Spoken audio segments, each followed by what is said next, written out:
First of all, I want to thank our hosts. So thank you again for hosting us today. And I also want to thank Dasra for the invitation to be with you all today. As I was coming up the stairs, I don't know how many people noticed that there's a quote from Gandhi on the stairs up here about that whole sense of being in harmony. That if we are in harmony with what we think, with what we say, with how we feel, and what we do, then truly we're in harmony. It's kind of I think a great introduction to thinking about scaling in organizations or change in organizations, because change always involves something that I said this morning: something is coming, something is going, and something remains the same. But the challenge for any organization, when organizations have success, both success and challenge, difficulty, or failure actually have similar stresses on organizations. When organizations are downsizing or letting folks go, it's a similar stress, believe it or not, to the organization and the organizational design of an organization as when it's growing. And one of the challenges, both for us personally, professionally, as well as any organization, is that sense of harmony. And so I thought it was very fitting that Gandhi was on the blackboard as we were coming up. So thank you for that. This is a presentation that actually it's meant to be interactive. I am a teacher and a professor, as well as working at the Meteor Network. I'm on the faculty of the business school at the University of San Francisco. And so you're not wearing name tags, so I generally like to call on people. So the few names that I know, beware, I may call on you. I'm terrible with names. I'm terrible with most retrieval of information because I have jet lag. And at this time, normally my body is just entering REM sleep. So I don't think I'll doze off, but I may wind up not making any sense at all at certain points of the presentation. And when that occurs, please let me know. This is actually a summary presentation. It's one that I've given before, most recently at Stanford. Stanford University in California hosts something called the Stanford Social Innovation Review. They put on an annual conference. I was invited to be a keynote speaker at that conference, and there were 400 nonprofit leaders from NGOs across North America and Europe at this conference. And so it is meant, even with 400, it's meant to be an interactive presentation. So I know that Indians by nature, I've been coming to India for over a decade. I think I've been to India over 20 times. And if there's anything I know about Indians, is that you're all very polite, but once you get to know someone, then you're being true Indians. And so please do, I deliberately will say controversial things. I deliberately do that to try to provoke my audience and see if they're still listening or if you've fallen asleep. I have a lot of material here, and we're not going to get through all of the material. So for the partner organizations that are here, Dasra's partner portfolio organizations,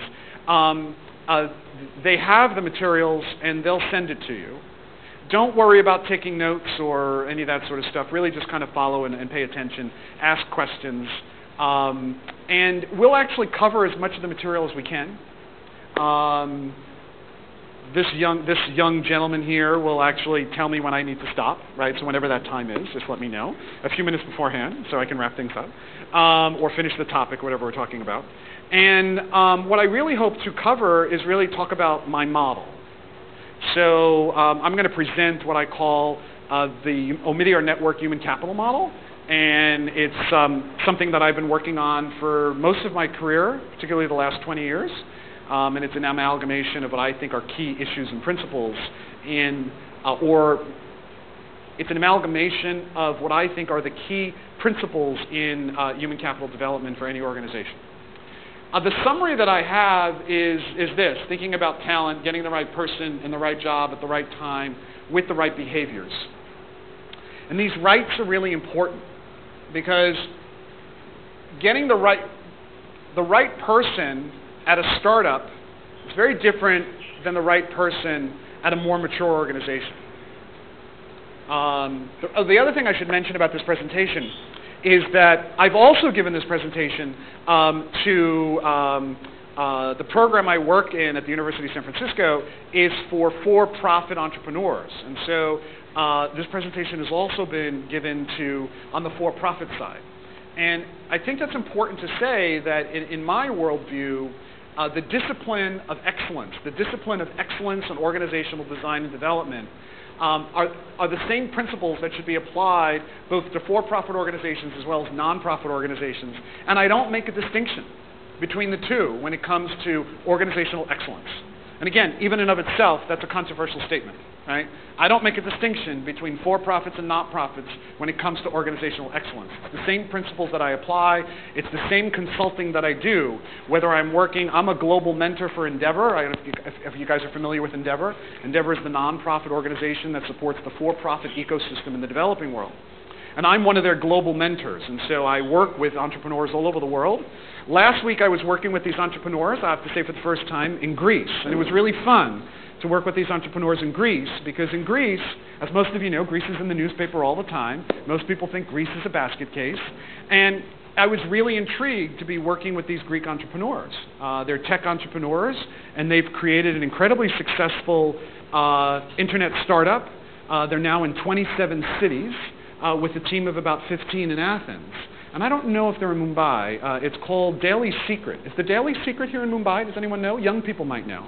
The Daily Secret, anybody know? Anyone have heard of the Daily Secret? The Daily Secret, so if you're a young person, which is most of you, the Daily Secret is a customized email that comes to you and lets you know what you should know about your city. Like, where are the best places for sushi? Or where is there this most interesting poet who's going to have a poetry reading, right? And it's kind of the inside scoop about what's most important in your city. And they're now in 27 cities around the world. So with that having been said, this whole issue of the right person in the right job at the right time, and I'll come back to this over and over again, the whole idea of the right behaviors, right? Because if you think about any organization, organizations are made up of the people who are in the organizations. And each and every one of us has to behave in a way that's actually going to be conducive to the success of the organization. Also, behaviors, and I'm going to talk about values, behaviors are representative of our values. And so whatever our values are, that's how we're going to behave in this world. And so these sorts of things, values, behaviors, and you're asking, what does this have to do with organizational design and scalability? And it actually has everything to do with organizational design and scalability.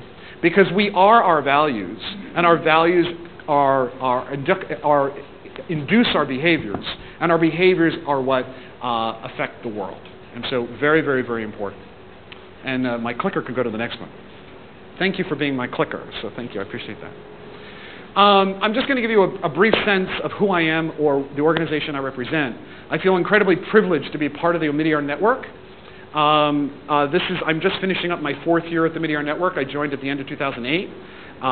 And before that, I spent nearly a decade at an organization many of you may know called PayPal.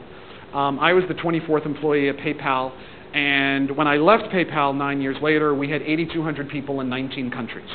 And so what I tend to focus in on with our organizations, particularly fast-growing, scaling organizations, is how to do that well without compromising your values, without compromising your mission, without compromising the core aspect of a culture of an organization. And 4 years ago, Pierre Omidyar, the founder of eBay, created something called the Omidyar Network. And I was fortunate enough to be invited to join. The basic belief of the Omidyar Network, our core value, it guides everything we do. I happen to agree with this, and so it's actually quite lovely for me, is that people are inherently capable, but they lack opportunity. That all people are inherently capable. Very controversial statement. This statement means that existentially on the planet, all people are fundamentally equal.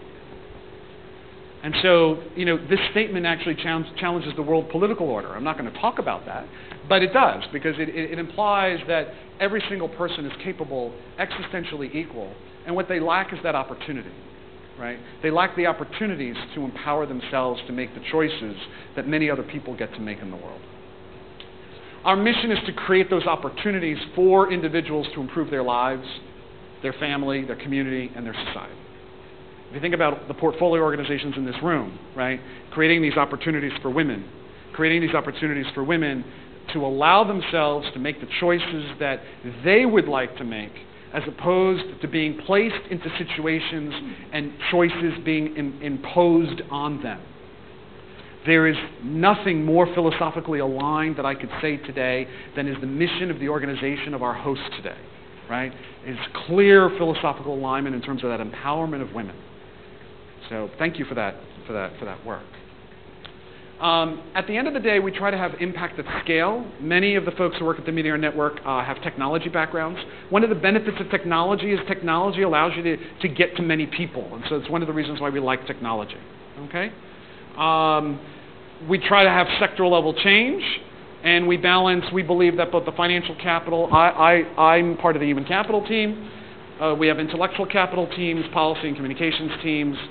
We tend to invest in entrepreneurs. We believe that markets, that business, that market-based principles, whether for-profits or not-for-profits, can be sources for social change. DAS is a great example of that. We look for sustainability models in our nonprofits, and we look for profits in our for-profits. And we invest in for-profits that we think are going to have social impact. Again, I've already mentioned tech-oriented, and we're very interested in mobile. We believe that mobile devices are the future. We know that nearly everyone on the planet has access to a mobile device. There's more access to cell phones. This is a tragedy of the values, I think, in our society. More access to cell phones in India than there are toilets, right? And so, these are kind of the things that, we have to address as a society.